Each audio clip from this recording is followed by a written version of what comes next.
हर हर शंकर जय जय शंकर हर हर शंकर जय जय शंकर हर हर शंकर जय जय शंकर हर हर शंकर जय जय शंकर हर हर शंकर जय जय शंकर हर हर शंकर हर हर शंकर जय जय शंकर हर हर शंकर जय जय शंकर जय जय शंकर हर हर शंकर जय जय शंकर हर हर शंकर हर हर शंकर जय जय शंकर हर हर शंकर जय जय शंकर जय जय शंकर हर हर शंकर जय जय शंकर हर हर शंकर हर हर शंकर हर हर शंकर हर हर शंकर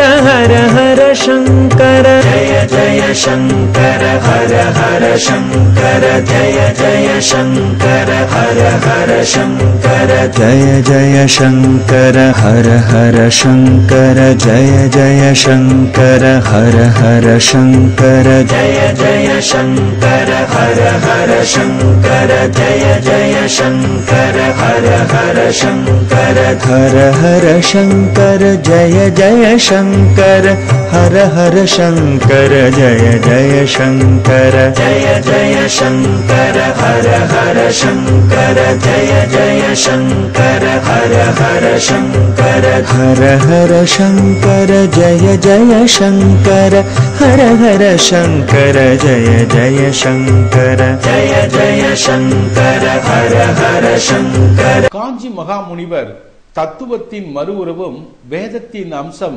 தெய்வத்தின் திருவருள், தெய்வமே நேராக வந்த பெருமை, நடமாடும் தெய்வம், மக்கள் துயர்துடைக்க வந்த மனிதகுல மாணிக்கம், கருவில் எல்லா உயிர்களையும் காப்பாற்றும் மனித தெய்வம், இன்னாருக்கு இன்னாது நடக்கும் என்று முன்னரே அறிந்து தன் அருள் வலிமையால் காக்கின்ற தெய்வம், கொக்கு மரத்தின் கீழ் இருக்கும் குயில், கொக்கு மரம் என்றால் மாமரம், கீழே இருக்கும் குயில் என்றால் காஞ்சி காமாட்சி, அந்த காமாட்சி அம்மனின் அருள் பெற்ற மனித தெய்வம்.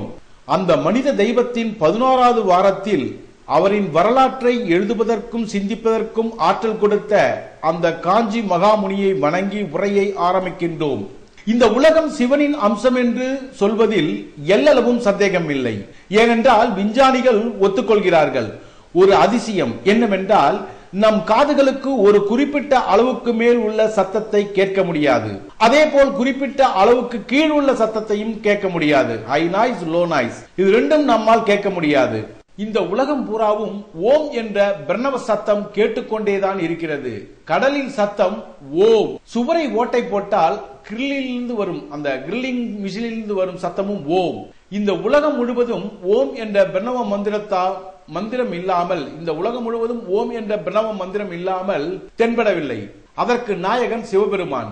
சிவாய நம என்ற 5 எழுத்து மந்திரம் படைத்தல், காத்தல், அழித்தல் என 3ஐயும் செய்கின்றது. படைத்தல் பிரம்மா, காத்தல் நாராயண பெருமாள், அழித்தல் சிவபெருமான். ஆனால் மறைமுகமாக இந்த 3ஐயும் சிவபெருமான் தான் செய்கிறார். இதைத்தான் மாணிக்க வாசகர் அனைத்துலகும் ஆக்குவாய், காப்பாய், அழிப்பாய், அதாவது ஒடுக்குவாய், அருள் தருவாய் என்று பாடினார். சில பேர் மத்தியில் சிவனை கும்பிட்டால் தீராத கஷ்டம் வரும் என்று தவறான ஒரு கருத்து நிலவுகிறது. அது முற்றிலும் தவறானது. கஷ்டம் வரும்போதுதான் ஒரு மனிதன் மேம்பட்டவனாக காணப்படுகிறான், தன்னிலை உணர்ந்தவனாக காணப்படுகிறான். தங்கம் பித்தளையிலிருந்து பிரிக்கும் பொழுது நெருப்பில் நினைத்து, நீரிலே நினைத்து அந்த தங்கத்தை பலவித சோதனைகளுக்கு உள்ளாக்குகிறார்கள். அதற்கு பிறகுதான் அது தங்கமாக மாறுகிறது. நல்லவர்கள் திருமணியிலிருந்து ஒளி வீசும் என்று ராமாயணமும் கூறுகின்றது. தங்கம் ஒன்றுதான், அதிலிருந்து வளையல், ஆரம், நெக்லஸ் போன்ற மாறுபட்ட படைப்புகள். ஆனால் மூலம் தங்கம். பரஞ்சோதியான சிவபெருமான் பலவித ரூபங்களில் பலவித பெயர்களில் இருந்தாலும் ஆதி அந்தம் இல்லாதவன் சிவபெருமான். அதே போலத்தான் காஞ்சி மகா பெரியவரும் தன்னுடைய இளம் வயதில் பாலகராகி 68வது சன்னிதானமாக காஞ்சி காமாட்சி கோயிலுக்கு பொறுப்பேற்றார். மடத்தினுடைய அனுஷ்டானங்களை எல்லாம் சரிவர கடைபிடித்தார் காஞ்சி பெரியவர். காஞ்சி காமாட்சி ஒரு குழந்தையாகவே இவருடைய மடியில் படுத்து பூஜை பண்ணும் அளவுக்கு இவருக்கு தென்பட்டாள்.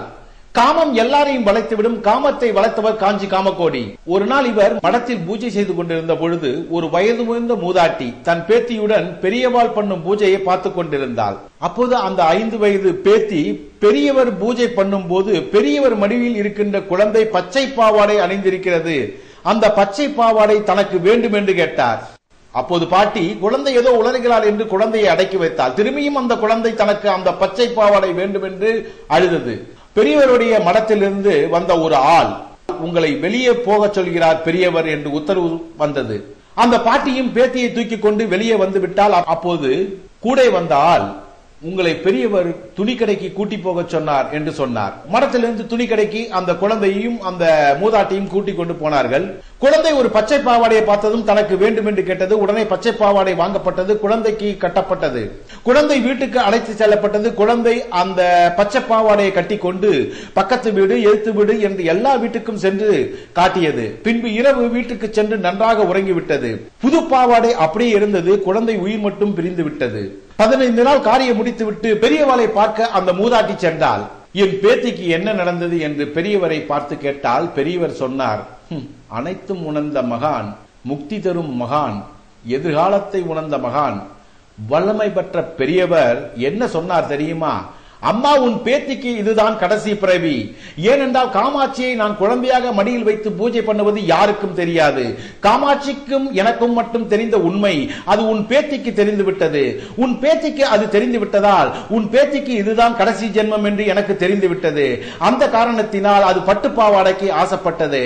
ஆசைப்பட்டால் மீண்டும் மறுபிறவி எடுக்க வேண்டும் என்று நினைத்த காரணத்தினால் நான் மடத்தில் இருந்த ஆளை அனுப்பி ஒரு பச்சை பாவாடை வாங்கி கொடுத்தேன். இந்த பச்சை பாவாடை கட்டியதால் அவருக்கு மறுபிறவி கிடையாது. ஏனென்றால் ஆசைப்பட்டால் மறுபிறவி பிறக்கும். இதை நன்கு உணர்ந்த மகான் அந்த மூதாட்டிக்கு எடுத்து விளக்கி சொன்னார். மூதாட்டியின் கண்களில் கண்ணீர் தாரை தாரையாக வழிந்து கொண்டிருந்தது. என்ன பண்ண முடியும்? விதியை மாற்ற யாரால் முடியும்? யாராலையும் முடியாது. விதியிலிருந்து தப்பிக்க வைக்க தப்பிக்கலாம், அதற்கு இதவே மகான்களை பார்க்கலாம். ஆனால் விதி முடிந்து விட்டால் யாராலும் மாற்ற முடியாத ஒன்று. பெரியவர் நமது ஜென்மாவில் பாவ புண்ணியம் ஆகியவற்றில் ஊடுருவும் சக்தி ஞானிகளுக்கு மட்டுமே உண்டு. ஏனென்றால் இவர்களெல்லாம் இறைவனுடைய அவதார புருஷர்கள்.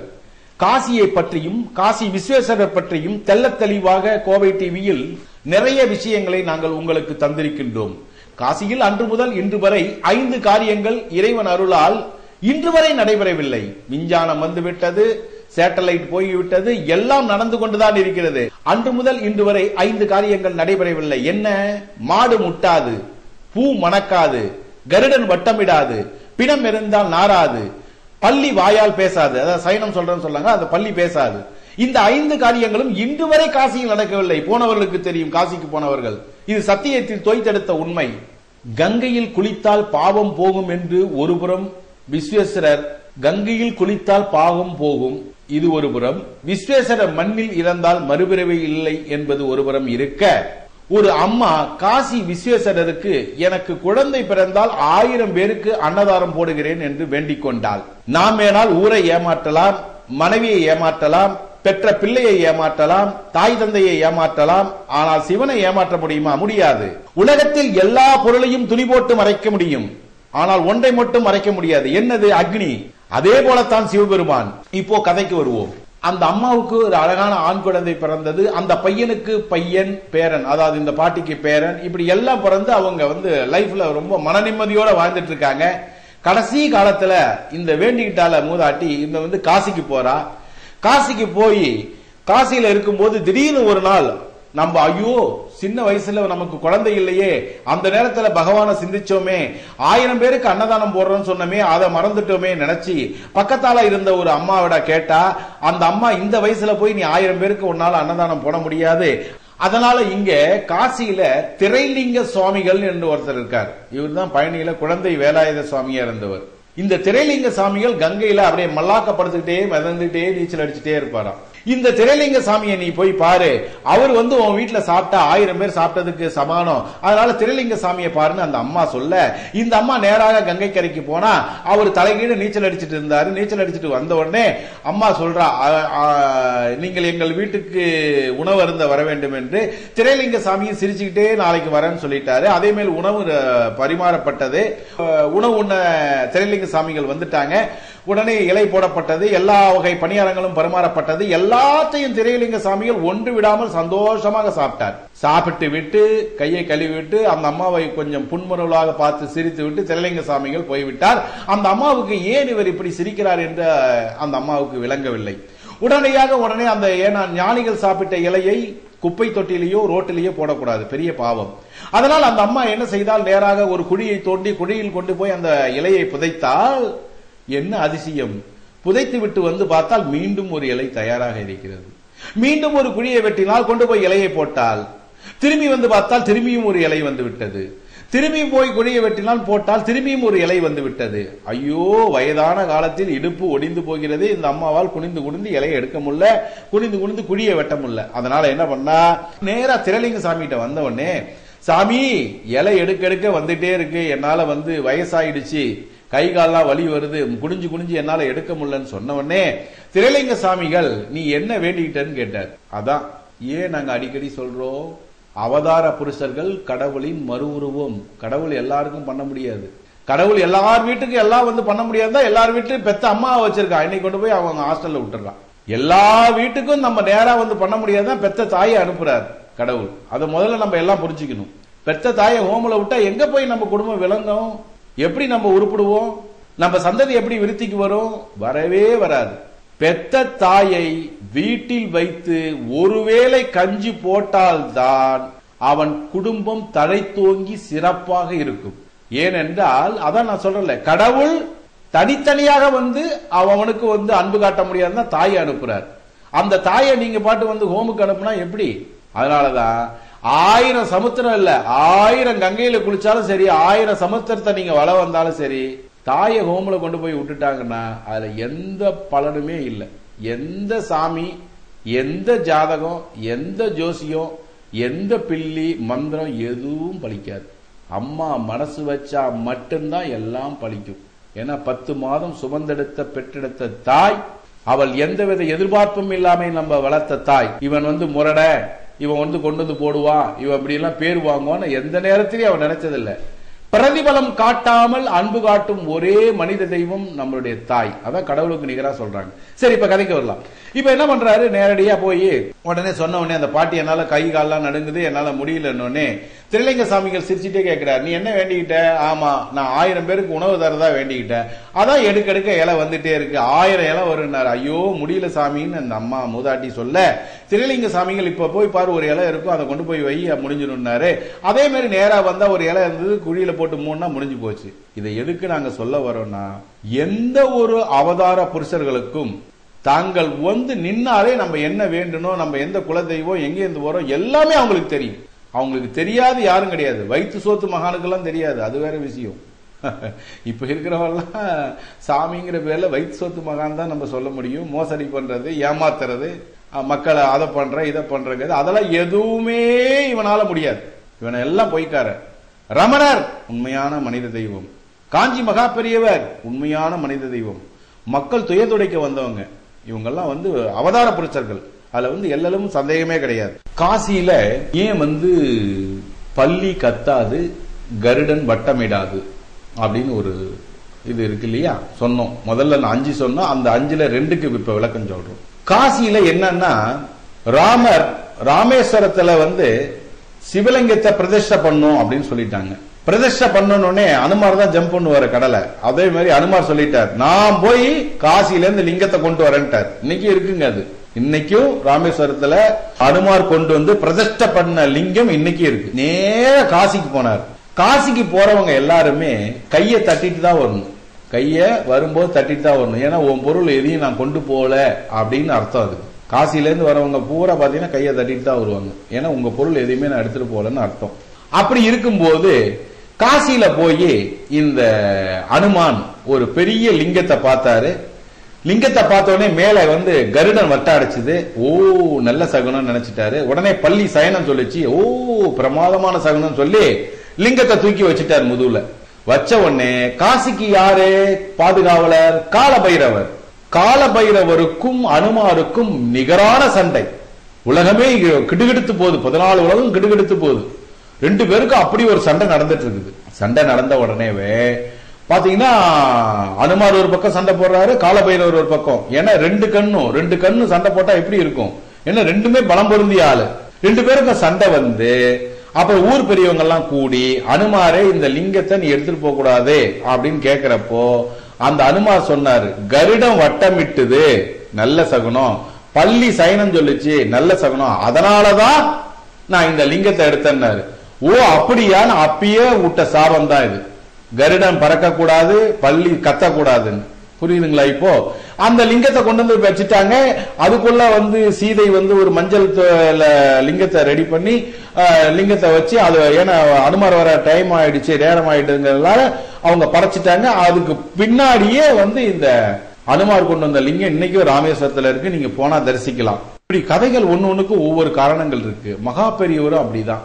பாத்தீங்கன்னா எந்த காலத்துல எந்த நேரத்துல இந்த பொண்ணுடைய ஜென்மாவை இவர் முடிச்சிட்டாரு. ஏன்னா ஆசைப்பட்ட அடுத்த ஜென்மம் வரணும்னு. இன்னொரு கதையை கேளுங்க. ஒரு இடத்துல மகா பெரியவர் ஆந்திரா பக்கம் ஒரு பெரிய நிலச்சுவாந்தார் பண்ணையார். அந்த காலத்துல பண்ணையார்களுக்கு ஆத்து ஓரத்துல வீடு இருக்கும் எப்போதுமே. கெஸ்ட் ஹவுஸ், இன்னைக்கு சொல்றாங்களா கெஸ்ட் ஹவுஸ் அப்படின்னு, அது மாதிரி வீடுகள் இருக்கும். ஆத்து ஓரத்துல ஒரு வீடு இருந்திருக்கு. அங்க மகா பெரியவர் முகாமிட்டு இருந்திருக்காரு. அந்த பெரியவர் பண்ணையாரு அவருக்கு அந்த இடத்த ஒதுக்கி கொடுத்துட்டாங்க. மகா பெரியவர் அங்க போயிட்டாரு, ஆந்திரா பக்கம் போயிட்டாரு. போய் இது பண்றாரு, பூஜை பண்ணிட்டு தான் இவரு எப்போதும் சாப்பிடுவார். பூஜை பண்ணா உட்கார்ந்துட்டார் சிவலிங்கத்தை வச்சு. வில்வ இலை கிடைக்கல எல்லாம் வேதனைப்பட்டுட்டே இருந்தாங்க. ரொம்ப நாளை உட்கார்ந்து எல்லாம் சிந்திச்சு பசியில எல்லாம் வாடி போறாங்க. பெரியவர் ஒரே வைராக்கியமா இருக்காரு. பூஜை பண்ணிட்டு தான் சாப்பிடுவோன்னு கண்ணை மூடி அனுஷ்டானம் பண்ண ஆரம்பிச்சிட்டாரு. பையன் கூடையில வில்வத்தை கொண்டு வந்து வச்சுட்டு ஒரே ஓட்டமா ஓடிட்டான். அந்த மலங்காட்டுல ஒரு இடத்துல கூட வந்து வில்வ மரமும் இல்ல, வில்வ இலையும் இல்ல. எப்படி கிடைச்சதுன்னு தெரியல. சரி, இன்னும் உடனே பெரியவாள் வந்து பூஜை பண்ணிட்டார். வில்வத்தை போட்டு பூஜை பண்ணிட்டார். மறுநாள் போறார் பூஜை பண்ண. வில்வம் ஒரு கூடையில இருக்கு. உடனே வில்வத்தை போட்டு திரும்பியும் பூஜை பண்றார். இப்போ கூட வந்த சிப்பந்திகள்லாம் கேக்குறாங்க, எப்படிங்க இந்த வில்வம் வருது? இங்க நாங்க எங்கேயும் தேடியுமே இந்த வில்வம் கிடைக்கல, எங்கேருந்து வருதுன்னு. பெரியவர் சொல்லியிருக்காரு, நீங்க மறைஞ்சிருந்து பாருங்க அப்படின்னு இருக்காரு. மறைஞ்சிருந்து பார்த்தா ஒரு பையன் கொண்டு வந்து அந்த கூடைய வச்சுட்டு ஓட பாக்குறா. இந்த மரத்து சிப்பந்திகள் எல்லாம் பிடிச்சிட்டாங்க. அவனை பிடிச்சு கொண்டு வந்து பெரியவர்கிட்ட உட்கார வச்சுட்டாங்க. பெரியவர்கிட்ட உட்கார வச்சா அவன் நின்றுட்டே தான் இருக்கான். பெரியவர் வந்து கேக்குறாரு, யாருப்பா அப்படின்னு. நான் இந்த ஊர்ல இருக்கேங்க, இத மாதிரி வந்து எங்க அப்பா சொல்லியிருக்கிறாரு, பெரியவர்கள் யாராவது சன்னியாசிகள் வந்து வில்வ இலை கேட்டா நீ பறிச்சு கொடுப்பா, உனக்கு பெரிய புண்ணியன்னு சொன்னாரு, அதனால கொண்டு வந்து வச்சேன்னு. சரி, பெரியவர் கேட்கிறார் அடுத்த கேள்வி, ஏப்பா வில்வ இலையே கொண்டு வந்து வச்ச, ஏன் ஓடி போடுற? ஐயா நீங்க பிராமணர், நான் வேற ஜாதி, அதனால நான் வச்ச வில்வ இலையை எடுத்துப்பீங்களோ எடுத்துக்க மாட்டீங்களோன்னு சொல்லிட்டு தான் நான் ஓடுனேன்.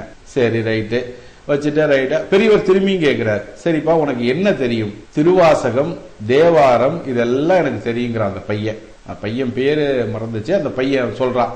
உடனே எல்லாத்தையும் அவன் சொல்ல சொல்ல சொல்ல திருவாசகத்தையும் தேவாரத்தையும் பெரியவர் கண்ணுல இருந்து கண்ணு உருகுது, அழுகுது, தண்ணியா ஊத்துது, அந்த அளவு பண்றான் அந்த பையன். எல்லாத்தையும் எனக்கு 2 ஆசைன்னு சொன்னான். ஒண்ணு இந்த திருவாசகம் தேவாரம் இதெல்லாம் படிக்கணும் அப்படி உங்களுக்கு நேரா, யாரு சாமியார்களுக்கு முன்னால சன்னியாசிகளுக்கு முன்னால. இன்னொரு ஆசை அப்படின்னு பெரியவர் கேட்கிறாரு. இன்னொரு ஆசை, நீங்க ஊருக்கு போறதுக்கு முன்னாடி நான் அதை சொல்றேன் அப்படின்ட்டான். சரி போயிட்டு வாப்பா, நீ ஊருக்கு போறதுக்கு முன்னாடி சொல்லுன்னு சொல்லிட்டு அந்த 20 நாள் கேம்ப் முடிஞ்சு 26 நாள் கிளம்புறப்போ அந்த பெரியவர்கிட்ட வர அந்த பையன் வந்தோடனே, அப்பா பெரியவர் கேட்கிறார், உனக்கு இன்னொரு ஆசைன்னு சொன்னியே அது என்ன? இந்த ஜென்மத்தோட எனக்கு ஜென்மம் முடிஞ்சிடணும், இனி பிறவா வர வேண்டும்ட்டான். சரியான கேள்வி கேட்டிருக்கான். நம்பாள்னா தங்க கட்டுல கூட அதை கூட இதை கூட 1000 காணி கூட எல்லாம் கேட்பான். பையன் அரியா பையன் இனி பிறவா வர வேண்டும் பெரியவான்னு சொல்லிட்டு போயிட்டான். சரி அதே மாதிரி ஆகட்டும்னு காஞ்சி காமாட்சி நினைச்சு சொல்லிட்டாரு இவரும். இப்படியே போறப்போ அந்த பண்ணையார பார்த்து பெரியவரு, இவனுக்கு ஏதாவது நடந்தா மடத்துக்கு தகவல் சொல்லு. என்ன சொல்றாரு பெரியவர்? இந்த பையனுக்கு ஏதாவது நடந்தா மடத்துக்கு தகவல் சொல்லுன்னு சொல்லிட்டாரு. போறாங்க. பெரியவர் இருக்காரு. ஒரு நாள் பாத்தீங்கன்னா பெரியவர் ஆத்துல முழுகி எந்திரிக்கிறார். அப்ப தந்தி வருது. ஒரு வாட்டி தான் பெரியவர் முருகி எழுந்திருப்பாரு, அன்னைக்குன்னு பார்த்து 6 வாட்டி முருகி எழுந்திருக்கிறார். அப்போ ஒரு தந்தி வருது. என்ன தந்தியான்னு பெரியவரே கேட்கிறார். மகானுக்கு தெரியும் இல்ல அவன் இருக்கா இல்லங்கிறது, யாருக்கு தெரியலையே இல்லையா, ஞானிக்கு தெரியாம எப்படி இருக்கும். மகான் கேட்கிறார், என்ன தந்தியா அப்படின்னாரு. ஆமா, அவனுக்கு தான் கடனை முடிச்சுட்டு வரான்னு. அப்போ மடத்து சிப்பந்தி கேட்கிறாரு, என்ன கடனை முடிச்சுட்டு வர்றீங்கன்னு. வழக்கத்துக்கு மாறா ஏன் 6 வாட்டி குளிச்சிங்கன்னு. அப்பதான் மகா பெரியவர் சொல்றாரு, அவன் கடைசியாக்க சொன்னான் இனி பிறவாமை வேண்டும்னு, அவனுக்கு இன்னும் 6 பிறவி இருக்கு, காமாட்சியை நினைச்சு அந்த 6 பிறவியும் முடியணும்னு சொல்லிட்டு தான் 6 முறை குளிச்சு எழுந்தார். இப்ப தெரியுதுங்களா, அந்த நடமாடும் தெய்வம், மனிதகுல மாணிக்கம், மக்கள் துயர்தெடுக்க வந்த மகா பெரியவர், யாராலையும் தீர்க்க முடியாத ஒரு பிரச்சனையை, அதாவது ஜென்மமே இல்ல, ஜென்ம கர்மாவே ஒழிக்கிறார். அது யாரால முடியும்? மனிதனின் அவதார புருஷர்களால் மட்டும்தான் முடியும். மற்றவர் யாராலையும் ஒண்ணும் பண்ண முடியாது. நம்மளாம் மனிதர்கள், சும்மா அன்பு காட்டலாம், பாசம் காட்டலாம், பண்பு காட்டலாம். அது அந்தாண்ட போனோம்னா வேற்றுமை ஆயிரும். காலையில ஒரு புத்தி இருக்கும், மாலையில ஒரு புத்தி இருக்கும், ராத்திரி ஒரு புத்தி இருக்கும். ஆனா மகான்களுக்கு அப்படி இல்லை. ஏன்னா அனுமதி மகான், இறைவன் பக்கத்திலேயே இருக்கிறார் பெரியவர், அவருக்கு தெரியாது எதுவுமே கிடையாது. காமாட்சி அம்மனை குழந்தையா வச்சு பூஜை பண்ணிருக்காரு, அது அந்த குழந்தைக்கு தெரிஞ்சிருக்கு. இது யாருக்கு தெரியும்? அப்ப அந்த குழந்தைக்கு ஜென்மம் முடிஞ்சு போறதுங்களா, அந்த குழந்தைக்கு தெரிஞ்சிருக்குது. அது பெரியவருக்கு தெரிஞ்சு போச்சு. பட்டுப்பாவடைக்கு ஆசைப்பட்டு அடுத்த பறவை வரணுமே தான் பட்டுப்பாவடை வாங்கி கொடுத்திருக்கிறாரு. இவனுக்கு 6 வாட்டி முழுகி இருக்காரு, இனிமே ஜென்மமே வரக்கூடாது. ஏன்னா 6 ஜென்மம் இருக்கு. நம்மள பார்த்தா ஸ்கேனர்னு சொல்றாங்க இல்லையா, ஊடுருவு, ஸ்கேன் பண்ணி பாக்கணும். அதே மாதிரி பெரியவர் கையை வச்சு பார்த்தா எல்லாமே தெரிஞ்சிடும். என்ன குலம், என்ன கோத்திரம், உங்க அப்பா யாரு, பாட்டை யாரு, முப்பாட்டம் வரைக்கும் சொல்லுவாராட்டு பெரியவர். அப்பேற்பட்ட மகா ஞானி. அந்த மகா ஞானியை நீங்களும் வணங்குங்கள். உங்களுக்கும் பேரும் புகழும் நிதானமும் அமைதியும் கல்வியும் செல்வமும் குழந்தை சந்தானமும் கண்டிப்பாக கிடைக்கும் என்பதில் எல்லளவும் சந்தேகமில்லை. மகா பெரியவரை மனதார நினைத்தவர்கள் இன்று வரை நன்றாக தான் வாழ்ந்து கொண்டிருக்கிறார்கள். நிறைய பல உதாரணங்கள் உங்களுக்கு சொல்லியிருக்கோம். கவர்மெண்ட் ஆர்டரே மாத்தியெல்லாம் வந்திருக்குது. பிளைட் போக வேண்டிய பிளைட் மறுநாள் போயிருக்கு. யாரால முடியும்? பெரியவர் ஒருவரால தான் முடியும். நிறுத்துறது, ஏத்துறது, உட்கார்றது எப்படி முடியாது? அதனால மகா பெரியவரை நீங்க ஒரு முறை அந்த படத்தை வச்சு இதுதான் வேண்டும்னு கேளுங்க. ஒரு வாரமோ 10 நாளோ 15 நாளோ கண்டிப்பா அது நிறைவேறிடும். ஆனா உண்மையான உள்ளன்போட உருக வேண்டும். மனித தெய்வமே அவர் தான் நினைச்சு உள்ளார உருகி வேண்டீங்கன்னா செயற்கரிய காரியங்கள் கூட நடக்கும். யாரும் எதிர்பார்க்காத கூட நடக்கும். சரி, அடுத்தது அவருடைய அனுபவங்களுக்கு போலாம். மகா பெரியவர் பல அற்புதங்களை நிகழ்த்தி இருக்கிறார். மக்களுக்காகவே வாழ்ந்த மகான். அற்புதங்கள் என்றால் என்ன? பல மக்களுக்கு நடக்க வேண்டிய நிறைய துயர்களை துடைத்திருக்கிறார். அது அவர்களே சொன்ன பேட்டி.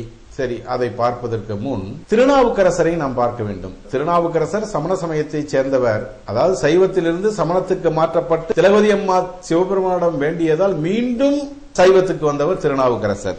அப்போ அவர் என்ன சொல்றார்? ஆற்றேன் அடியேன். தூய தமிழ்ல வேணும். இறைவனை வேண்டும் போது தூய தமிழ்ல வேண்டும். ஆற்றேன் அடியேன். அதாவது அவருக்கு அந்த குடல் வரைக்கும் வயிறு வலியை கொடுத்துட்டார். குடலை புடுங்கி, அதாவது உயிரையும் உடலையும் பிரிக்கிற மாதிரி கூற்றுவனை போல் வந்தது இந்த வலிங்கிறார் திருநாவுக்கரசர். நம்ம என்ன பண்றோம்? இரவல் மொழியில் இரவல் ஆளை வைத்து இரவலாக இறைவனை வேண்டுகிறோம். இதுதான் தப்பு. இது பெரிய மகா தவறு. இரவல் மொழியில் இரவல் ஆளை வைத்து இரவலாக வேண்டுகின்றோம். மிகவும் பிடித்தது பெருமானுக்கு தமிழ் தான். தமிழ்ல நீங்க வேண்டி பாருங்க, மனமுருகி கசிந்து பாருங்க, எப்பேற்பட்ட காரியமும் நடக்கும். அதனாலதான் அந்த காலத்துல யாருக்கும் திருநாவுக்கரசன் பேர் இல்ல, இவருக்கு தான் பேர் வச்சார். நாவுக்கு யாரும் அரசரா ஆக முடியாது. ஏன்? அடங்காது. ஏன்னா இந்த நாக்கு தான் ஒருத்தனை நண்பனாக்கி கொள்வதும் பகைவனாக்கி கொள்வதும் நாக்கு. அப்பேற்பட்ட நாக்குக்கு அரசனாரா திருநாவுக்கரசர். யாரால? சிவபெருமானால் வைக்கப்பட்ட பெயர். அதனால இறைவனை வேண்டும் போது எப்போது தூய தமிழ்ல வேண்டணும். தமிழுக்கு தான் அவர் இசைந்து கொடுப்பார். தூய தமிழ்ல வேண்டணும். பாரதி சொல்லவில்லையா, உலகத்தின் மொழியாக தமிழ் மொழி இருக்க வேண்டும் என்று? உலகத்தின் ஆட்சி மொழியாக தமிழ் மொழி இருக்க வேண்டும் என்று கனவு கண்டான் அண்டே பாரதி. அதே போல் நாம் இறைவனை வேண்டும் போது தமிழில் வேண்ட வேண்டும். நமக்குள்ள குறைகளை செய்து, குறைகளை என்னென்று நினைத்து, ஐயா எனக்கு இப்படி இருக்கு, எனக்கு இதை மாதிரி பிரச்சனை இருக்கு, இதை மாதிரி ப்ராப்ளம் இருக்கு, இதை மாதிரி இருக்குன்னா அவன் அருள் எப்போதும் உங்கள்கிட்ட இருந்துட்டே இருக்கும். இப்ப நம்ம பேசுறோம்னா அதுவும் அவருடைய அருள் தான். அவர் எல்லாத்தையும் பார்த்துட்டே தான் இருக்காரு. யாரும் நினைக்கிறான் நம்ம தெரியாம செய்யறோம், அது தெரியாம செய்யறோம், இது தெரியாம செய்யறோம். எல்லா இடத்திலையும் அவர் இருந்து பார்த்துட்டே இருக்காரு. எப்ப தண்டனை கொடுக்கிறாரு? சாகும்போது தண்டனை கொடுத்துறாரு. ஆனா இவன் சொல்லுவான், வயிற்று வலியால செத்துட்டாருங்க, மூளை காய்ச்சலால செத்துட்டாருங்க, பன்றி காய்ச்சலால செத்துட்டாருங்க அப்படின்பா. அது கிடையாது. அதெல்லாம் ஒரு வழி, அவ்வளவுதான். அவன் சாவறதுக்கு ஒரு வழியே தவிர தீர்ப்பு நேரம் வரும்போது கட்டாயம் உனக்கு தண்டனை கொடுத்துருவார். அதுக்குதான் பாவ செயல்கள்ல ஈடுபடக்கூடாது, உயிர்களை வருத்தக்கூடாது. அது எந்த உயிரா இருந்தாலும் சரி, உலகத்துல எல்லாமே இருக்குது, எந்த உயிர்களையும் மனிதன் வருத்தவே கூடாது. மறுபிறவி வேண்டாம் அப்படின்னு நினைச்சாருன்னா எந்த உயிர்களையும் வருத்தக்கூடாது, எல்லா உயிர்களிடத்தையும் அன்பு காட்ட வேண்டும். மகா பெரியவர் அதை தான் செஞ்சுட்டு இருந்தார். எல்லா உயிர்களிடத்தும் நாம் அன்பு காட்டினா மட்டும்தான் இறைவனை அடைய வேண்டும், உலகம் உய்ய வேண்டும். பெரியவர் சொல்வார், உலகம் உய்ய வேண்டும். ஒவ்வொரு மனிதனும் அப்படிதான் வேண்டணும். வாரியார் சாமிகள் திடீர் தினமும் முருகப்பெருமானுக்கு அபிஷேகம் பண்ணாம சாப்பிட மாட்டார். அபிஷேகம் பண்ணாம, ஆராதனை பண்ணாம வாரியார் சுவாமிகள் ஒரு வேளை கூட உணவு உண்டது கிடையாது. அது ஒரு குறிக்கோளாம் கடமையா வச்சிருந்தார். இன்னொன்னையும் வச்சிருந்தார். என்ன? சாமி முருகப்பெருமான் வேண்டும் போது எரும மாடு வந்து என்ன அழைக்க கூடாது. யார் எம வாங்கணும்? மயில் வந்து அழைக்கணும். முருகன் அருணகிரிக்கு வந்து சொன்னார்ல, அருணகிரியார் சாகும் போது என்னை சுத்தி 4 பேர் அழக்கூடாது முருகா, என்ன சாகும் போது 4 பேர் என்னை சுத்தி அழக்கூடாது முருகா, 4 பேர் என்னை சுத்தி அழக்கூடாது, அதை நீ தான் அந்த வாய்ப்பை எனக்கு கொடுக்கணும். கிளியாக்கி வச்சுக்கிட்டாருல, மேல கிளியாக்கி வச்சுட்டாருல அருணகிரியார. திருவனந்தவர் என்ன செஞ்சாரு? ஏம வந்து வரக்கூடாது, நீ தான் வரணும். மயில் வாகனத்தினால வந்தார. லண்டன்ல இருக்காரு, உடம்பு சரியில்லாம போகுது, காலு வீங்குது, அதோட பிளைட்ல ஏத்துறாங்க வாரியார. நேரா உட்கார்றாரு. மெட்ராஸ் கிளம்புது பிளைட், மெட்ராஸ் வந்துட்டே இருக்கு. என்ன ஊர்னு கேக்குறாங்க, திருப்பதின்னு சொல்றாங்க. இவர் திருத்தணியான்னு கேட்டாரு. முருகப்பெருமான் வந்து கூட்டு போயிட்டார். அதே போலத்தான் ஏன் இந்த அற்புதங்கள் நடக்கின்றது? இறைவன் மேல் தீராத பக்தி, தீராத காதல். அதே மாதிரி மகா பெரியவரிடத்தில் நம்ம தீராத பக்தியும் தீராத காதலையும் காமித்தால் மனித உயிர்கள் அல்லலே பட வேண்டாம், துன்பமே பட வேண்டாம். இன்புற்று வாழ்வதற்கு மகா பெரியவர் அந்த கருணை கடாட்சம், கருணை தெய்வம் இன்றளவுக்கும் அருள் புரிந்து கொண்டுதான் இருக்கின்றது. அவன் யார் என்று பார்க்க முடியும்? எப்படி பார்க்க முடியும்? யாராலும் முடியாது. தமிழ் மக்கள் செய்த புண்ணியத்தின் காரணமாகத்தான் துயதுடைக்க வந்த மகான் என்று நாம் நினைக்க வேண்டும் அவரை. சரி, இப்போது நம்ம நேராக அவருடைய அந்த அனுபவத்துக்கு போகலாம். மகா பெரியவர்கிட்ட ஒருத்தர் தீராத அன்பு வச்சிருக்கார். அந்த மகா பெரியவர் அவர்கிட்ட ஒரு லீலையை நடத்துறார். அந்த லீலை என்னன்னு பார்க்கும். அந்த பாக்கியத்தை அடைஞ்சிருக்கார். அந்த பாக்கியம் தான் என்னன்னு பார்க்கலாம். கடம் வித்துவான் விநாயகராம். யாருங்க? கடம் வித்துவான் விநாயகராம். சாகித்ய நாடக அகாடமி விருது வழங்குவதற்காக ரொம்ப சந்தோஷப்பட்ட அந்த அன்பர் இந்த விஷயத்தை பெரியவர்கள்ட்ட சொல்லி ஆசீர்வாதம் வாங்கலான்னு யார் போயிருக்கா? விநாயகராம். அவரை பார்த்து சொல்றார். உடனே பெரியவர் ரொம்ப சந்தோஷப்பட்டு விருதுக்கான பணம் எவ்வளவு கொடுப்பாங்கன்னு கேட்கிறார். அதுக்கு ஸ்ரீ விநாயகராம் 10,000 ரூபாய். அந்த காலத்துல 10,000 பெரிய ரூபாய், இப்ப யாரும் மதிக்கிறது இல்ல. 10,000 ரூபாய்னு பதில் சொல்றார். உடனே பெரியவாள் அவ்வளவுதான். வரும்போது கேட்கிறார், பெரியவா அப்படி என்ன கேட்டாரு? யாருக்கு புரியுது? என்ன ஆனது? பெரியவா எது ஒண்ணு கேட்டாலுமே அதுல உள்ளார்ந்த ஒரு அனுபவம், உள்ளார்ந்த ஒரு ஆழ்ந்த கருத்து எப்போதும் இருக்கும். ஏன் அந்த பணத்தை கேட்டாருன்னா, அந்த வருஷத்துல இருந்து 10,000 ரூபாய் 20 ரூபாய அதிகரிச்சுட்டாங்க. என்ன பாருங்க, டேங்க அப்பா, சாகித்ய அகாடமி விருதுக்கு 10,000 ரூபான்னு சொல்லியிருக்காரு. யாரு? கடம் வித்துவான். ஆனா பெரியவர் கேட்கிறாரு, எவ்வளவு கொடுப்பாங்கோ? 10,000 ரூபாய். ஆனா இவர் வாங்கும் போது 10,000 ரூபாய் 20,000 ஆக்கிட்டாங்க, 20,000 ஆக்கிட்டாங்க. உடனே விநாயகராம் ரொம்ப சந்தோஷப்பட்டு, இது எதிர்பாராம வந்தது, ஏன்னா 10,000 ரூபாய் இவருக்கு எக்ஸ்ட்ரா கிடைச்சிருக்கு, அது எதிர்பாராம கிடைச்சது தானே. அந்த 10,000 ரூபாயும் 1 ரூபாய் நாணயமா மாத்தி பெரியவாளுக்கு பாத பூஜை பண்ணணும் அப்படின்னு இவர் எண்ணிட்டார். அத பெரியவாள் பாதத்துல வச்சு அர்ச்சனை செய்யணும்னு விரும்புறாரு. 10,000 ரூபாய்க்கு 1 ரூபாய் காசுக்கு எங்க போறது? யார்கிட்ட கேட்கறது? எப்படி கேட்கறது நினைச்சிட்டு இருக்காரு. அப்பதான் ஒரு அதிசயம் நடக்குது. பாலாஜின்னு ஒரு பக்தர் 10,000 ரூபாய்க்கு 1 ரூபாய் நாணயம் இருக்குது, வாங்கிட்டு வந்து கொடுக்கட்டுமான்னு கேட்கிறார். உடனே இவர் நினைச்ச மாதிரியே பெரியவாளுக்கு பாத பூஜை பண்றார். பாத பூஜை பண்ணவே பெரியவாள் கருணையை நினைச்சு அப்படியே உருகி போயிடுறார். கல் மனசு படைச்சவங்களும் தன்னோட கருணையாலும் அருளாலும் உருக வைக்கும் மகா பெரியவர். அந்த நடமாடும் தெய்வத்தை பாருங்க. 10,000 ரூபாய் கிடைக்குது, 10,000க்கு 20,000 கிடைக்குது, 10,000க்கு வந்து 1 ரூபாய் காசு வேணும்னு நினைக்கிறாரு.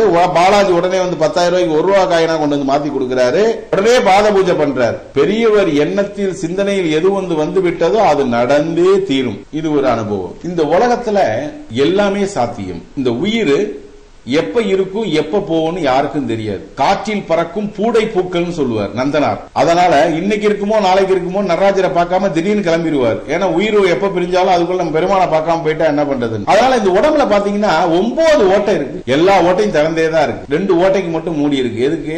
வாய்க்கு, கண்ணுக்கு. பாக்கி எல்லா ஊடும் திறந்தே இருக்கு. எவன் வேணாலும் வரலாம், எவன் வேணாலும் போலாம். இப்படி ஒரு நிலையற்ற ஒரு இது. புறந்தோல் போத்திங்கு புழுவழுக்கு மூடிம்பார். யாரு? மாணிக்கவாசகர். அப்படியே இவனை அனுப்பலாம் தான் பார்த்தாராம் சிவபெருமான். இவனை யாரும் மதிக்க மாட்டாங்க அப்படிங்கிறது அறம் பாவம் என்னும் அருங்கயிற்றால் கட்டி.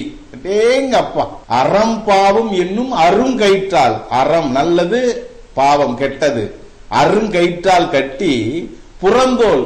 இவனை அப்படியே கீழே அனுப்பிட்டா எவனும் மதிக்க மாட்டான், ஈ எறும்பு எல்லாம் இவனை தின்னுடுன்ட்டு மேல ஒரு தோலை போத்தி கொடுத்திருக்காரு. தோலை உரிச்சிட்டு பாருங்க, எவனுக்கிட்டே நிக்க மாட்டான். என்ன அழகு, என்ன கவர்ச்சி, எதுவுமே இல்லை. அறம்பாவம் என்னும் அருங்கயிற்றால் கட்டி புறந்தோல் போத்திங்கு புழுவெடுக்கு மூடி. அப்படிதான் மாணிக்கவாசகர் சொல்லியிருக்காரு. பெருமானே திருவாசகம் சிவபெருமானால் எழுதப்பட்டது, மாணிக்கவாசகர் இல்ல, சிவபெருமானாலே எழுதப்பட்டது. மாணிக்கவாசகர் சொல்ல சொல்ல திருவாசகம் சிவபெருமானால் எழுதப்பட்டது. அப்படிப்பட்டது நம்ம தமிழ்நாட்டுல எல்லாம் நடந்திருக்கு. எதுக்கு காரணம்? திருவாசகம் எழுதுவதற்கு சேர மன்னன் தான் காரணமா இருந்தான். ஏன்னா மேல சிதம்பரம் நடராஜ கோயில போட்டு பூட்டி வச்சுட்டாங்க அந்த அந்த ஓலைச்சுவடி எல்லாம். அந்த சேர மன்னன் சீவக சிந்தாமணி அப்படின்னு ஒரு நூல் சமணர்களால் எழுதப்பட்டது. அந்த சீவக சிந்தாமணி அது அப்ப வரல படம், அதே மாதிரி கதை உடையது. அதாவது காதலன் காதலி, அதே மாதிரி ஒரு வில்லன் வருவா, வில்லனை அடிச்சு துரத்துவாங்க, அப்புறம் காதலன் காதலி சேருவாங்க. அது தமிழ் சினிமா படம் மாரி தான் அந்த சீவக சிந்தாமணி. படிச்சவங்களுக்கு தெரியும். அந்த சீவக சிந்தாமணியை பார்த்துட்டு அதுலயே சிற்றின்பத்திலே மூழ்கிட்டான். யாரு? மன்னன், பாண்டிய மன்னன் சேரபாண்டியன். சீவக சிந்தாமணி மேல் ஒரு நூல் உண்டானே சேக்கிடார். சேக்கிடாருடைய இயற்பெயர் என்ன தெரியுங்களா? அருள்மொழி தேவர். சேக்கிடார் புராணம், பெரிய புராணங்கிறோம்.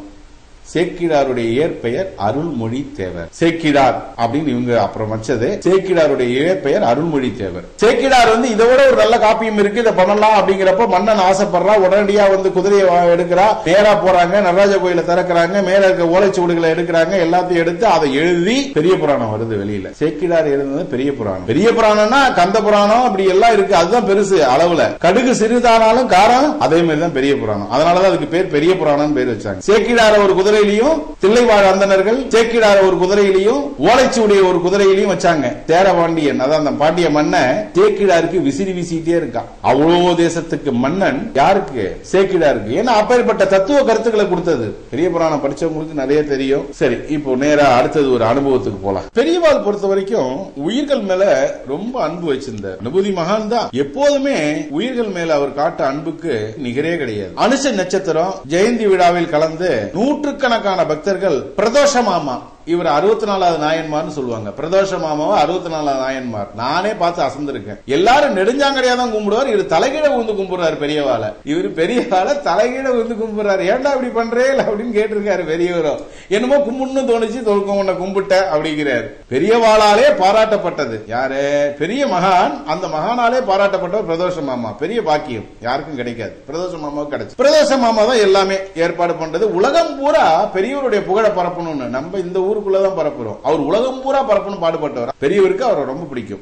பிரதோஷ மாமாவை மாமா வீட்டுக்கு அந்த ஜெயந்தி விழாவில் கலந்துக்க பிரதோஷ மாமா வீட்டுல தான் நடக்குது. எல்லாம் கூட்டம் கூட்டமா வராங்க. அந்த பக்தர்களுக்கு உணவளிக்கும். அந்த பிரதோஷ மாமா வீட்டுக்கு எல்லாம் வந்துட்டாங்க. ராமநாதன் சீதா தம்பதியர் அன்றைக்கு உணவு வழங்குறாங்க. அதாவது ராமநாதன் சீதா தம்பதியர் தான் அந்த உணவு சமைக்கிறாங்க. அந்த அத்தனை கூட்டத்துக்கும் ராமநாதன் சீதா தம்பதியர் தான் பாருங்க, அங்கேயே ராமனும் சீதாவும் சேர்ந்திருக்காங்க. என்ன ஒரு கொடுப்பனை பாருங்க. ராமனும் சீதா தம்பதியும் தான் உணவு சமைக்கிறாங்க.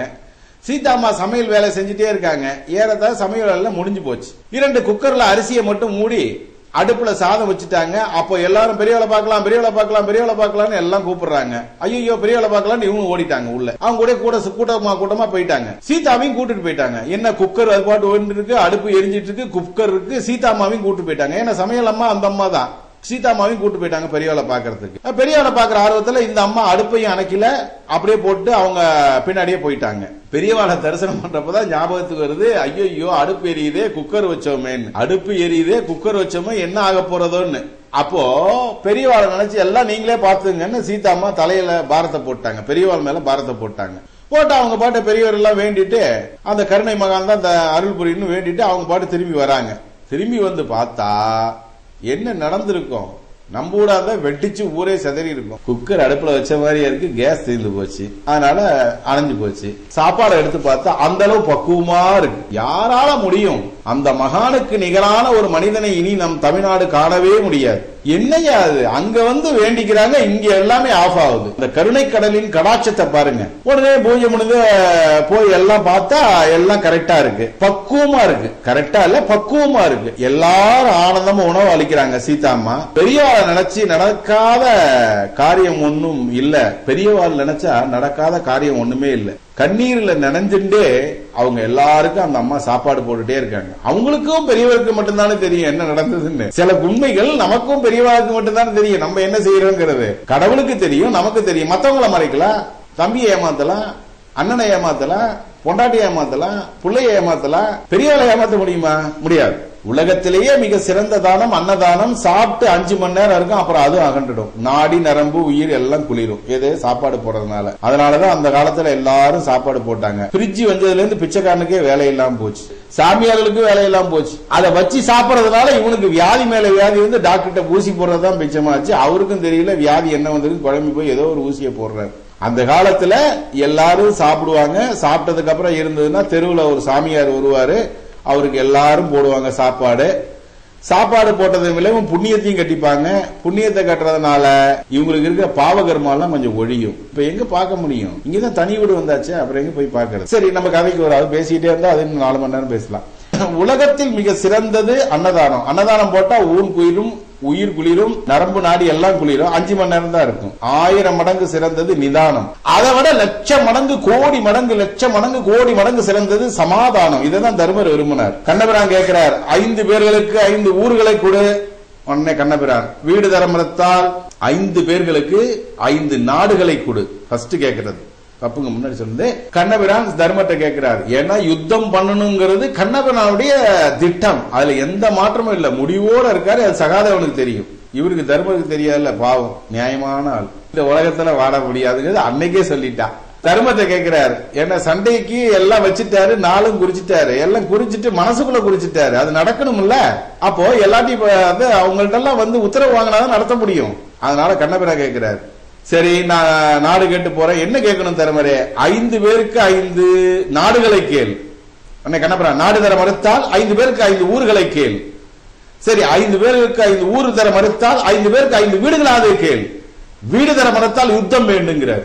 தர்மர் எவ்வளவு சமாதானத்துக்கு நிகரானவர் பாருங்க. சமாதானம் தான் உலகத்தை வந்து வாழ வைக்குங்கிறத புரிஞ்சவர்.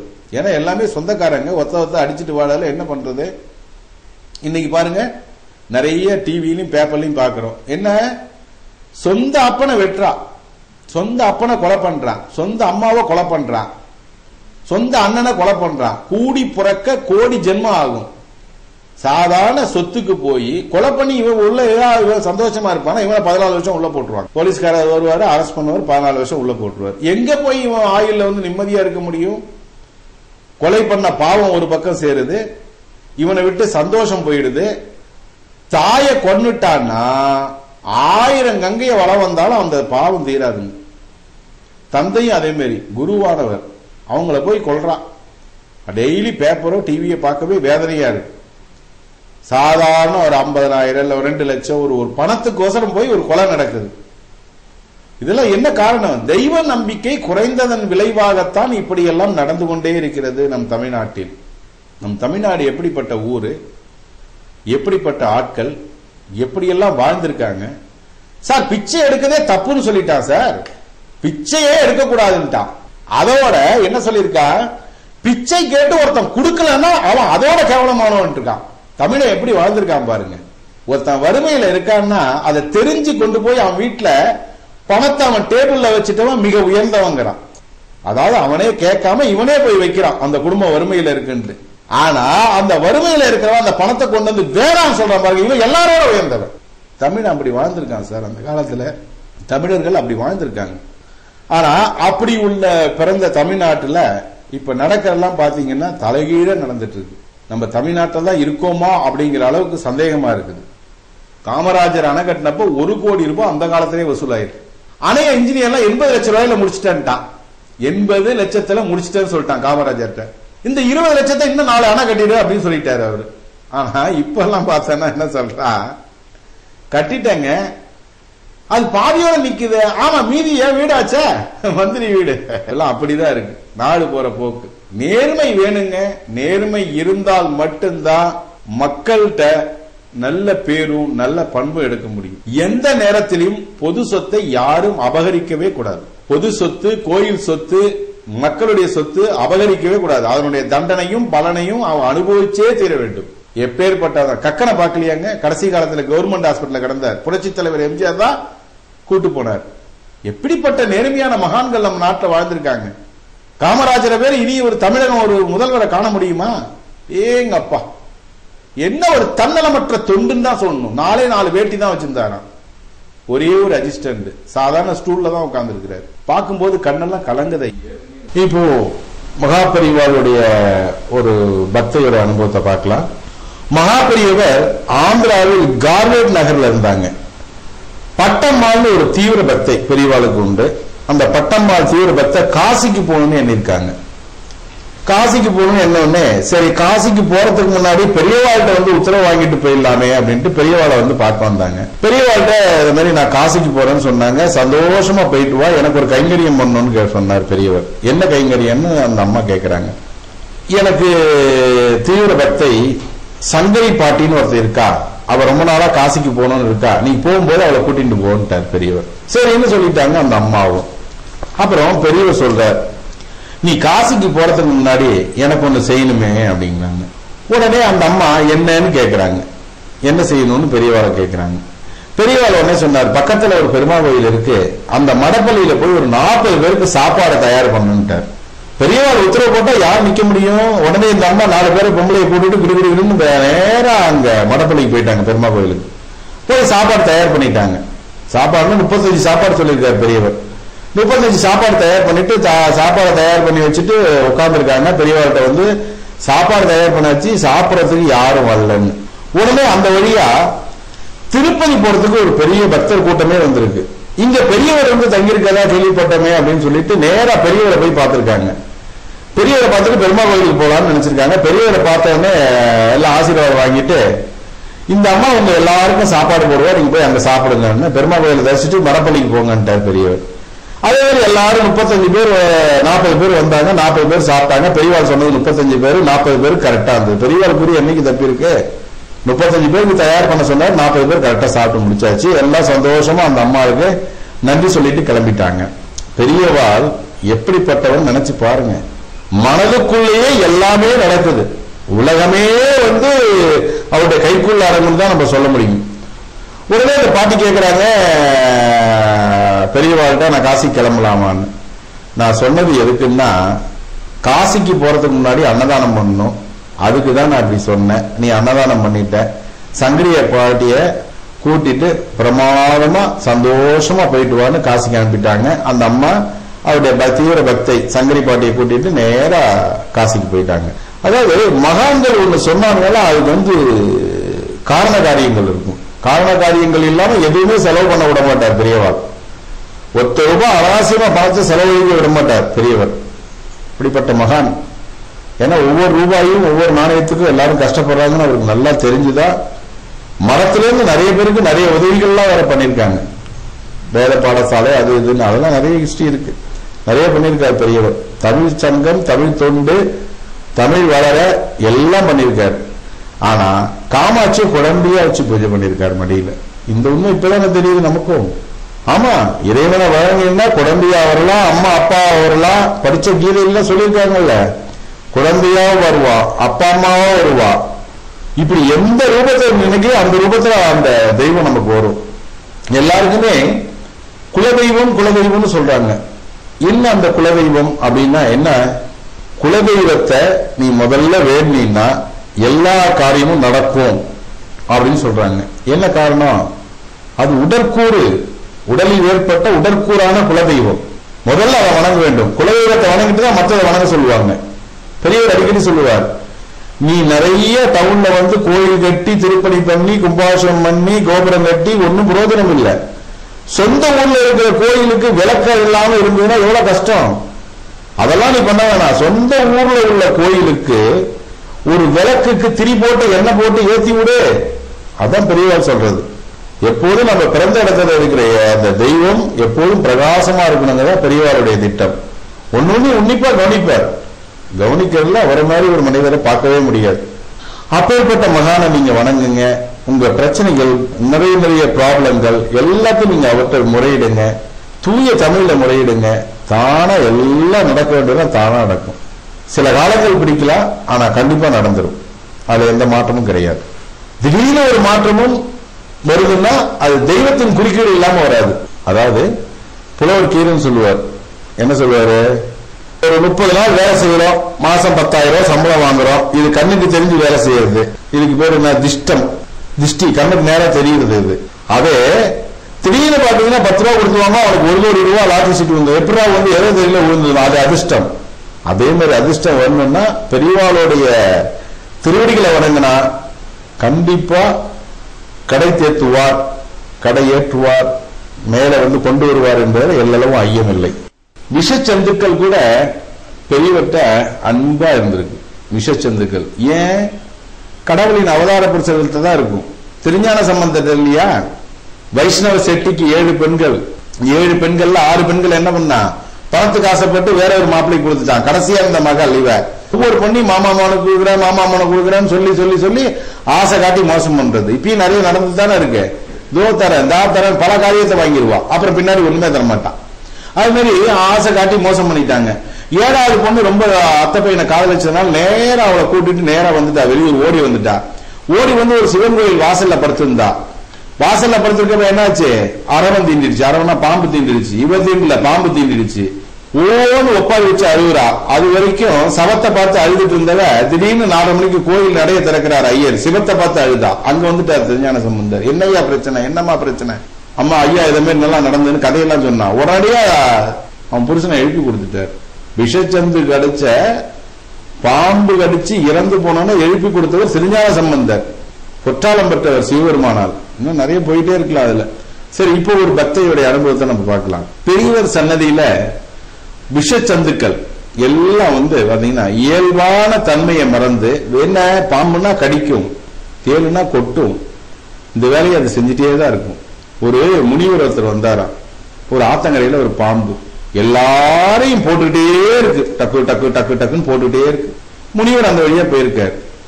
போன உடனே இவரை போன வந்திருக்கு, மந்திரத்தால வாயை கட்டிட்டார். பாம்பு நெளியுது. நீ யாரையும் கடிக்க மாட்டேன்னு சொல்லி மந்திரத்தை அவுத்து விடுறாங்கிறார். உடனே பாம்பு யாரையும் கடிக்கல அப்படின்னு சொல்லி உடனே மந்திரத்தை அவுத்து விட்டுறாரு. ஒரு 2 வருஷம் கழிச்சு அந்த முனிவர் அந்த ஆத்தங்கரை வழியா போறாரு. அந்த பாம்பு மேல ஒரே ரணமா இருக்கு. அந்த பாம்பு பார்த்து கேட்கிறாரு, ஏன் உன் உடம்பெல்லாம் அப்படி ரணமா இருக்கு? எல்லாம் உன் கைங்காயம் தாயா, நீ பண்ண வேலைதான் அப்படிங்குது அந்த பாம்பு. நான் பண்ண வேலையா, நான் என்ன பண்ண அப்படிங்கிறாரு முனிவர். அப்போ நீ யாரையும் கடிக்காதன்னு சொன்னியா, போற வரவெல்லாம் ஒரு தர்மடி போட்டு போயிட்டே இருக்கான். அதனாலதான் உடம்பு புண்ணாச்சுன்னு தான். நான் என்ன சொன்ன, உன்ன கடிக்காதன்னு சொன்ன, சீராதன்னு சொன்னா. பாம்புனா சீரணும், சீர்னா பயப்படுவாங்க மனிதன். உன்னை கடிக்காதன்னு சொன்ன, சீரவனான்னு சொன்னா, நீ சீறிக்கிட்டே இருந்தா உன்னை யார் அடிப்பா அப்படின்னாரு முனிவர். நியாயம் தானே, பகைவன் தெரிஞ்சா சீறிக்கிட்டே இருக்கணும். யாரா இருந்தாலும் சரிதான், எதிரி நாடா இருந்தாலும் சரி, எதிரி ஆளா இருந்தாலும் சரி, அவன்கிட்ட சீறிக்கிட்டே இருந்தா மட்டும்தான் அப்படின்னு அப்படி ஒரு கணக்கு கணச்சாதான் அவன் கொஞ்சம் பயந்துட்டே இருப்பான். இல்ல நாங்க எல்லாம் காந்தியின் சீடர்கள்னா நம்மளை குண்டு போட்டு கொண்டுட்டு போயிடுவான். பகைவன் தெரிஞ்சா எப்போதும் நம்ம வந்து சீறிக்கிட்டே இருக்கிறதா அழகு. பாம்புனா சீரணும். சரி, இப்ப விஷச்சந்துக்கு போலாம். பெரியவர் சன்னதியில விஷச்சந்துக்கள் எல்லாம் இயல்பான தன்மையை மறந்து, அதாவது அந்த தீய குணங்கள், கடிக்கிற குணங்களை இழந்து அபூர்வமா இருக்குங்கிறத இப்போ ஒரு அனுபவத்துல நம்ம பார்க்கலாம். ஹாலஸ்யநாதன் சரஸ்வதி தம்பதியர் பெரியவர்கிட்ட பேருந்தும் பக்தியும் வச்சிருந்தாங்க. குடும்பத்துல ஏதாவது பிரச்சனை வந்தா உடனே பெரியவர்கிட்ட முறையிடுவாங்க. காஞ்சிபுரம் போக முடியாவிட்டாலும் வீட்டுல அவருடைய திருவுருவ படத்துக்கு முன்னாடி நின்று வேணுனாலே அருள்பாலிப்பார். அதுக்குதான் நாங்க சொல்றோம். அதனாலதான் படமும் கொடுக்குறோம் உங்களுக்கு. திருவுருவ படம் அந்த படத்துக்கு முன்னாடி வேண்டுங்க, வேணும்னா கண்டிப்பா நடக்கும். அந்த படம் நாங்க ஃப்ரீயா கொடுத்துட்டு இருக்கோம் கோவை டிவில. யார் வேணாலும் வந்து வாங்கிக்கலாம்னு சொல்றது காரணமே அதுதான். ஏன்னா மக்கள் இன்புற்று இருக்க வேண்டும், துன்பங்களை நீங்க வேண்டும் என்பதற்காக தான் அந்த பெரியவாளுடைய படத்தை நாங்க கொடுத்துட்டு இருக்கோம். பெரியவர்கிட்ட வந்து படத்துக்கு முன்னாடி நின்று வேண்டாங்க, வேணா அவர் அருள்பாலிப்பார். நம் நடமாடும் நமச்சிவாயம் ஒரு முறை காஞ்சிபுரம் போனப்போ காஞ்சி மகான் மூங்கிலால் செஞ்ச குடிசை, அப்பெல்லாம் மூங்கில்ல தான் குடிசையில தரிசனம் பண்ணிட்டு இருக்காங்க. அப்போ ஹாலசியத்தை மட்டும் உள்ள வரும்படி அழைக்கிறாரு. அவர் பேசிட்டு இருக்கும் போது ஒரு தேள் வருது. தேர் வந்து ஆலசியத்தை கொட்டி விட்டு பெரியவாளை நோக்கி நகர்ந்து போகுது. வலி பொறுக்க முடியாத இந்த பக்தரை அந்த கருந்தேல் பெரியவர்கிட்ட போனதும் பெரியவாளை கொட்டி விடுமோன்னு பதறி போய் தேர்ந்து கத்துறார். யாரு? ஆலஸ்தி. அன்பின் வடிவமான மகான் அவரை பார்த்து தேல் கொட்டிடுத்தா, தேல் கொட்டினால் எப்படி இருக்கும், என்ன பண்ணுன்னு கேட்கிறார். அதுக்கு அவர் சொல்றார், ரொம்ப வலிக்கும், மயக்கம் வருங்கிறாங்க. இப்ப எப்படி இருக்குது? இல்ல, ஒரு எறும்பு கடிச்ச மாதிரி தான் இருக்கு. பெரியவர் கேட்டவனே அவருக்கு பாருங்க, முதல்ல வலியால துடிச்சாரு, இப்ப எப்படி இருக்குன்னு கேட்டவனே ஒரு எறும்பு கடிச்ச மாதிரி தான் இருக்குன்னு சொல்றாரு. என்ன அதிசயம் பாருங்க, உயிர் போகிற மாதிரி வலி இருக்குது, வலிச்சிருக்கு. ஆனா அது மறைஞ்சு பெரியவர் கேட்டவுடனே எறும்பு கடிச்ச மாதிரி தாங்க வலி இருக்குது, வலி சுத்தமா குறைஞ்சிச்சுங்கிறார். வலி சுத்தமா குறைஞ்சிச்சுங்கிறார். உடனே பெரியவர் ஒருத்தரை பார்த்து எடுத்து அதை வெளியே போட சொல்றார். உடனே அவர் அடியவரும் அந்த தேலை சாதாரண கொடுக்க பிடிச்சு சாதாரணமா அதனுடைய கொடுக்க பிடிச்சு வெளியே தூக்கி போடுறார் பெரியவருடைய பக்தர். இதை பார்த்த எல்லாருக்கும் பயத்துல வேர்த்து கொட்டிடுச்சு. மகான் சந்நிதியில் விஷச்சந்தும் வலிமையை காட்ட முடியாது. எப்பேற்பட்ட வலிமையான யாரா இருந்தாலுமே அங்க போய் எளிமையா தான் இருக்கணும். வலிமையை காட்ட அங்க வந்து நடக்க முடியாது அவர்கிட்ட. அப்ப விஷச்சந்தும் எளிமையாயிடுச்சு. அப்போ என்ன ஆச்சரியம் பாருங்க, இதாவது ஐந்தறிவு படைத்த ஒரு ஜீவன் அது வந்து அப்படி வந்து பெரியவர்கிட்ட வந்து கொற்ற மாதிரி போய் திரும்பி வந்து ஒண்ணுமே நடக்கல. அது பாட்டு தூக்கி அதை ஒரு மனத்துல இருக்க சிஷியர் கொடுக்க பிடிச்சே தூக்கி போடுறாரு, கொடுக்க பிடிச்சு தூக்கி போடுறாரு. அதை பாருங்க, அதெல்லாம் வந்து பெரியவாளுடைய அதிசயம், பெரியவாளுடைய கருணை, பெரியவாள் கொண்டுள்ள பற்று, உயிரின் மேல் அவர் வைத்துள்ள அன்பு, புரியுதுங்களா? அந்த மாதிரி ஒரு மகான இனி வந்து நம்ம தமிழகம் பார்ப்பதுங்கிறது நடக்கக்கூடியதா என்று எனக்கு தெரியவில்லை. இந்த தேள் கொட்டினதுனால இவருக்கு ஒரு கைங்கரியம் பண்ணிருக்காரு பாருங்க பெரியவர். டேங்க அப்பா, இவருக்கு ஒரு கைங்கரியம் என்னன்னா, அவங்க ஊர்ல யாருக்காவது தேள் கொட்டினாலோ விஷக்கடியினாலோ அதை குணப்படுத்த ஆற்றல் இவருக்கு வந்துருச்சு. யாருக்கு? தேலை கொட்டினவருக்கு.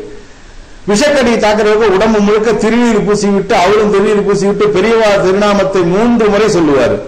உடனே விஷம் இறங்கி வரி குறைஞ்சிடும். தனக்கு தேள் கொட்டியனால இன்னைய வரைக்கும் விஷத்துந்து தாக்கிய எல்லாரையும் பெரியவாள் என் மூலம் குணப்படுத்துகிறான்னு பெருமையா சொல்லிட்டு இருக்காரு. மகான்களுடைய அதிசயத்தெல்லாம் பாருங்க. இப்போ அடுத்தது நம்ம மெயினா வந்து பாக்குறது ஜோசியர். ஜோசியர் இந்த காலம் இல்ல, அந்த காலத்திலேயே ஏமாத்திருக்காரு. இந்த காலம் இல்ல, அந்த காலத்திலேயே ஏமாத்திருக்காரு. நாங்கெல்லாம் வந்து சொல்றோம், ஜோதிடம் பார்ப்பது என்பது ஓகே, அது வந்து நம்ம ஏற்றுக்க கூடியதுதான். பரிகாரம் என்கின்ற பெயரில் மிகவும் வந்து பணத்தை பிடுங்கி மோசடி செய்வது மகா பெரிய குற்றம், இறைவனாலே ஏற்றுக்கொள்ள முடியாத பெரிய குற்றம். ஏன்னா விதியை மாத்த இவன் யாரு? இவனால என்ன செய்ய முடியும்? இவன் சாதாரண மனிதன், நம்மள மாதிரி சாப்பிடுறான், வெளிக்கு போறான், ஒண்ணுக்கு போறான், எல்லாம் செஞ்சிட்டு இருக்கான். இவன் என்ன பண்ண முடியும்? விதியை மாத்த முடியுமா? பரிகாரம் பண்ணாலும் எல்லாம் தீர்ந்துட போதா? ஒன்னும் நடக்காது. ஏமாந்து போய் நீங்க கஷ்டப்பட்ட பணத்தை கொடுத்துட்டு வர்றதுதான் மிச்சம் அவன்கிட்ட. புரியுதுங்களா? 30,000 கொடு, 50,000 கொடு, 1 லட்சம் கொடு, 1.5 லட்சம் கொடு, உன் வயசுக்கு 1000, இதெல்லாம் ஒன்னும் சரியான பொய். பொய்னா பொய், அநியாய பொய். இதுவும் என் குடும்பத்துல நடந்ததுங்க. என் மனைவி நானே டிவியில அறிமுகப்படுத்தின ஒருத்தவங்கள்ட்ட போய் ஜோதிடம் பார்த்தப்போ 1.5 லட்சம் ரூபாய் ஆகும், பையனுக்கு நேரம் சரியில்லை, தண்ணி அடிப்பான், எப்படி தண்ணி அடிப்பான், லவ் பண்ணி தான் கல்யாணம் பண்ணிப்பான், எப்படி மிரட்டரா பாருங்க, லவ் பண்ணி தான் கல்யாணம் பண்ணிப்பான், 1.5 லட்சம் ரூபாய் கொடுத்தாலே கொடுத்தபடி அப்படின்ட்டா அவ. இவங்க வந்து அதே மாதிரி சொல்றாங்க, பண்ணியே ஆகணும்னு. ஒரு காலம் தர முடியாதுன்னு சொல்லிட்டேன், ஒரு காலம் தர முடியாது. தெய்வத்தால மாற்ற முடியாது, இந்த பொம்பளையால ஒண்ணு செய்ய முடியாது சொல்றேன். இது நடந்த உண்மையான சம்பவங்க, உண்மையான சம்பவம். ஏன்னா பெண்கள் இலகிய மனது உடையவர்கள். தன் மனைவிக்கு, அதாவது தன் பையனுக்கோ தன் பெண்ணுக்கோ தன் புருஷனுக்கோ ஏதாவது ஆக வேண்டும் என்று சொல்லிவிட்டால் வக்காதை வைத்து விக்காதை வித்தாது செய்து விடுவார்கள். அது முற்றிலும் தப்பு. 1 ரூபாய் சம்பாதிக்க தன் கணவன் என்ன கஷ்டப்படுகிறான் என்று எல்லா மனைவியும் உணர வேண்டும்.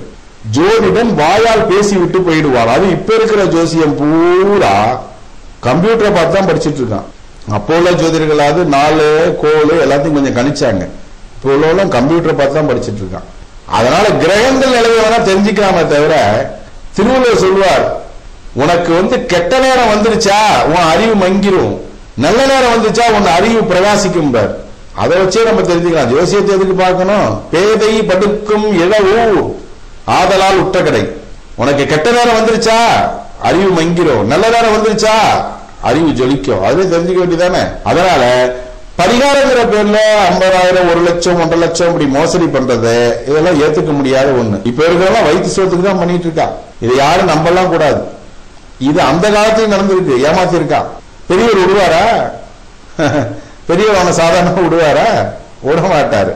எப்படி மிரட்டிருக்கான் பாருங்க. மிரட்டுறதா அவனுக்கு வேலையே. மாங்கல்யம் போச்சு, உன் புருஷன் போயிட்டான், அவ்வளவுதான், உன் குடும்பம் கலா முடிஞ்சது, பையன் இப்படி போயிடுவான் அப்படி போயிடுவான் அப்படின்பா. பையன் இப்படி போயிடுவான் அப்படி போயிடுவான்னா எப்படி போவான்? நீ தர்ம சிந்தனையை தவிர மக்களை துன்புறுத்துமான வட்டிக்கு விடும் தொழில், கந்து வட்டி, மீட்டர் வட்டி, அதே மாதிரி அபகரிக்கிறது, ஏமாத்துறது, இதெல்லாம் செஞ்ச பையனை தாக்கும்.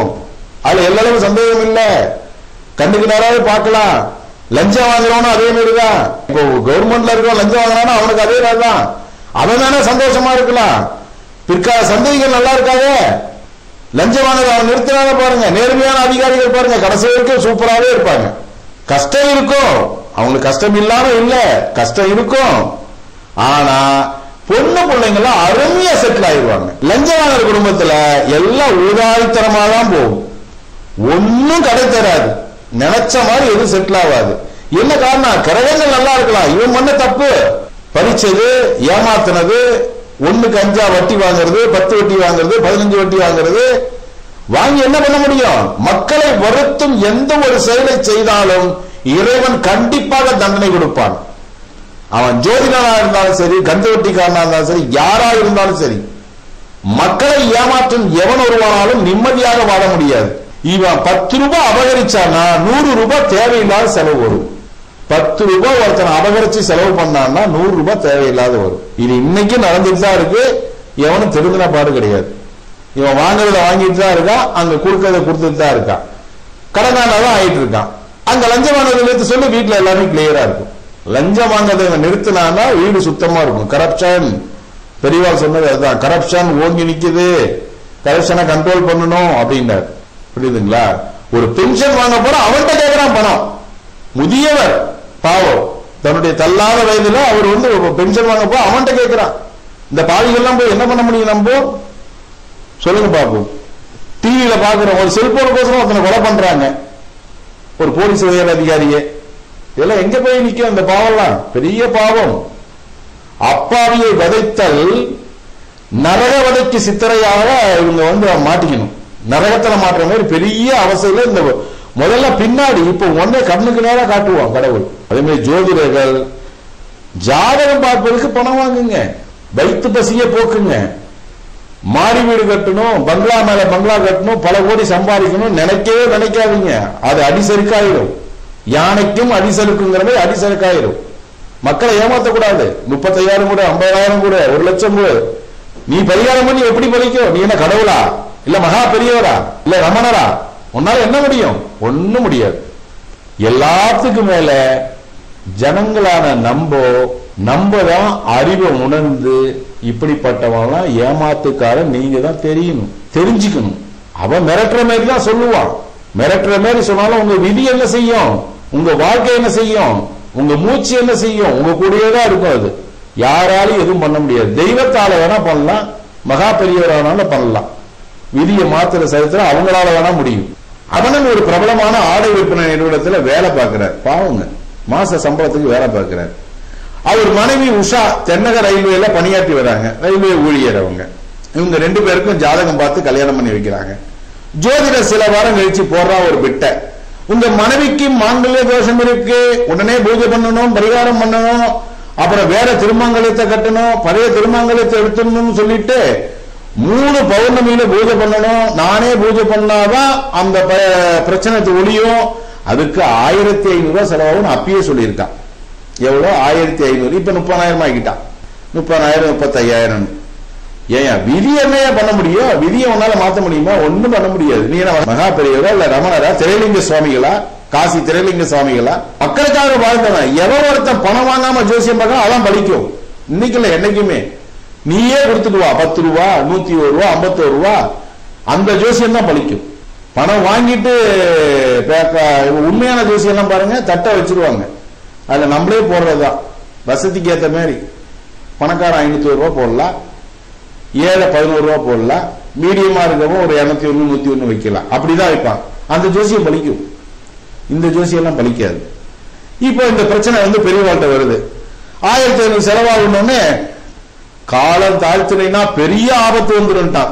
எப்படி ஜோதிடம் மிரட்டான் பாருங்க, காலம் தாழ்த்தி நீ பரிகாரம் பண்ண பெரிய ஆபத்து வந்துடும். அந்த தம்பதியை அப்படி பயமுறுத்துறான் அந்த ஜோசியன்.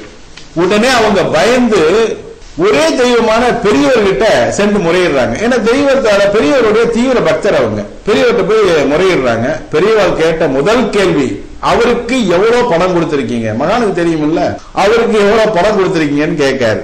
முன்பணமா 200 ரூபாய் மட்டும் கொடுத்திருக்கோம்னு ரமணன் சொல்றாரு. யாரு? அந்த துணிக்கடையில வேலை செய்யறவர். அந்த 200 ரூபாய் போனா போகட்டும், திரும்ப கேட்க வேண்டான்ட்டாரு பெரியவர்.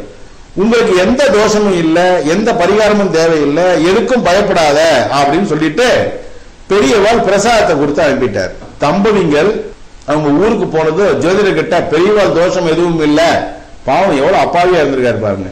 தம்பதிகள் ஊருக்கு போனதும் ஜோதிடர்கிட்ட போய் பெரியவாள் தோஷம் எதுவும் இல்லைன்ட்டாரு, பரிகாரம் வேண்டான்ட்டாரு, பயமே வேண்டான்னு சொல்லிட்டாங்க. அதை கேட்ட ஜோதிடர் கோபப்பட்டு, பெரியவா வழி வேறு, என் வழி வேறு. என்னடா பெரிய வழி வேறு? பெரியவரோட நீ என்ன பெரிய ஆளா? இல்ல நாள சிந்தனையாளா? இல்ல போற ரயில நிறுத்தியா, போற பிளைட்டை நிறுத்த முடியுமா?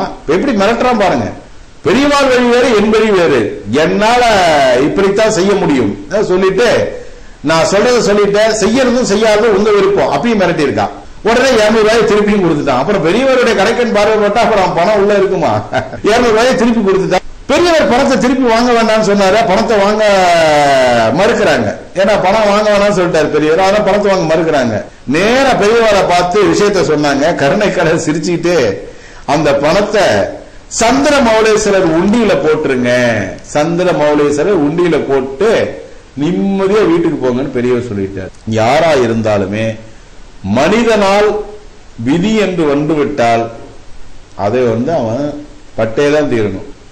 மகான்கள்கிட்ட போனா அதுல மாற்றங்கள் உண்டு, மற்றபடி கோயில்களுக்கு போனா மாற்றங்கள் உண்டு.